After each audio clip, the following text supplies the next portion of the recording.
Oh no, is this the dream where I'm reliving difficult questions from my thesis defense? What makes you think that you're allowed to ask questions here? Oh, that must mean that I'm supposed to be answering questions about our EMNLP 2021 paper. What's the paper about? We seek answers to two questions. One, why do we as QA researchers work on question answering? And two, how do different answers to this question influence past and present research? What am I asking? You must be representing the Cranfield paradigm, friendly information-seeking questions. And why aren't you explaining who I am? You're new and scary, and I haven't quite figured out how to fit you into the narrative yet. What's question answering? Question answering, or QA, is a field that combines information retrieval and natural language processing to build systems that automatically answer questions posed by humans. What can you do with question answering? Put another way, what motivates a question-answering researcher to work on such a problem? One reason humans ask questions is to find information they don't have. This is the Cranfield paradigm from information retrieval. If I ask a search engine or an assistant a question like, who was Cyril Cleverden, it's because I don't know the answer and I would like to learn about him. With that in mind, one reason to work on QA is so that when humans ask questions, machines are better at finding genuinely useful information. But if users only ask easy questions, then our machines don't have to be that good. Are there other questions that people ask? Let's look at trivia games. On Jeopardy, Alex Trebek asked questions like, the CAPTCHA test against spam and robot programs is called the reverse test, named for this British codebreaker. Are you implying that Alex Trebek doesn't know the answer? Unlike the Cranfield paradigm, the asker knows the answer. Just like an annoying teacher or professor, they ask better and harder questions. In QA, these types of questions, as evidenced by Watson on Jeopardy, encourage us to build smarter machine QA systems. Since you mentioned professors and their annoying questions, here's an annoying question for you. What do you mean when you say evaluation paradigms? An evaluation paradigm is about deciding what constitutes a good system, and it influences the choices we make and how we test machines, with what questions, which metrics, and many other decisions. Both of these paradigms we talk about today, Cranfield and Manchester, have different core values that shape how each of these decisions are made. How does that change the type of questions that you focus on? In the Cranfield paradigm, the main goal is to make sure that QA systems and information retrieval systems more broadly meet the needs of their users. Search engines like Google and Bing are great examples.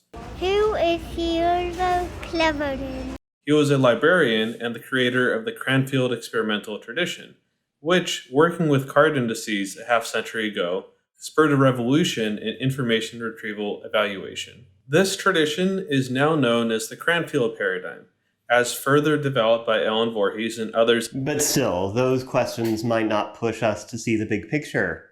Here's a question for you. What do I represent in contrast to the Cranfield paradigm? Are you ready to answer that now? This paper names and outlines the Manchester paradigm, which takes inspiration from Alan Turing's indistinguishability test, more commonly known as the Turing Test, which he developed while at Manchester University. What's the Turing Test? Alan Turing proposed that you have achieved machine intelligence when a machine can answer everything a human can. Do you actually believe that? Not exactly. That could be misleading. I prefer an alternate interpretation, that the Turing test represents what it is that AI must endeavor to eventually accomplish scientifically. Turing's challenge to those of us working in universities today is to build systems that, based on the questions they answer, are indistinguishable from humans, since that seems to be at least a minimum requirement for demonstrating human-like intelligence. Is there anything else connected to Manchester that relates to what you just said? Challenges to universities. University challenge. What's University Challenge? University Challenge was a UK quiz show created in 1962 by Granada Studios in Manchester. In the Cranfield paradigm, the asker does not know the answer. How does that differ in the Manchester paradigm? Great question. Under the Manchester paradigm, the asker knows the answer. Let's say I ask a riddle like, what starts out on 4 legs, then goes round on 2, and then finishes on 3 before it's through. My goal is twofold. One, to test whether you are clever enough to know the answer, and also to encourage you to stretch your mind. What's a right answer? Under the Cranfield paradigm, the best test is to just ask users if the answer was helpful. But this is expensive and difficult to repeat. The genius of Cleverton was to invent the idea of reusable test collections. Like modern datasets, for every question, the correct document or answer is marked and is used to automatically score machine systems. What about answers that, while they might help the user, don't necessarily show that machines have identified the correct answer? One example would be a question whose answer is Apollo. It could reference the NASA program, or the deity, or a fictional character. Under the Manchester paradigm, extra care is paid to determine which Apollo the answer meant.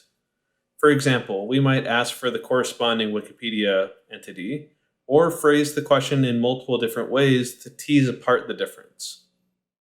So naming and distinguishing these is helpful, but does it shed light on other current topics of debate?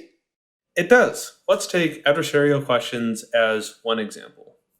Do users ask hard questions?